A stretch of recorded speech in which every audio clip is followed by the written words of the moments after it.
Hello everyone, today we will look at a good opening combination for white pieces. So the d4 pawn, the answer is the d5 pawn, then c4, the pawn takes our pawn and we open a passage for the bishop and attack the pawn. What options does black have? The pawn on b5, we answer him with our pawn.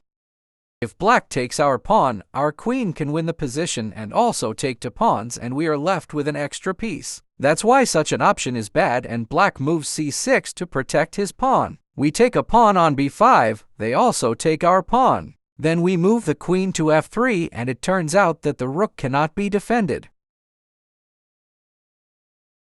Let's consider the second scenario. The pawn on b5, the pawn on a4 and black are protected by the bishop. We don't react to this and take the pawn, then they take it too. Then we attack the knight on c3. The knight retreats to a6 and then we move the queen to f3 again. Black can defend himself here only with a pawn on c6, and then we see that the knight protects both the pawn and the bishop. And then you and I go with a stronger move. We take the bishop on a6. The knight takes the rook, and then we hit the pawn with the queen.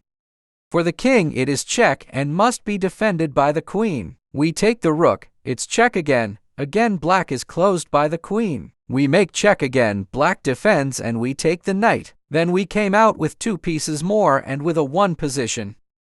The third scenario shows that the pawn moves to a6. This is such a clever move to strengthen the position. We hit the pawn with the bishop, then they attack the bishop with the pawn. Then pause the video and find a strong move for that moment.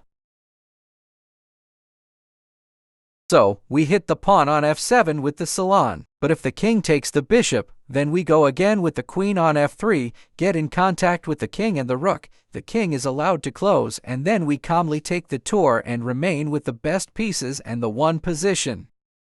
If you liked this video, please subscribe to the channel to get new chess tips.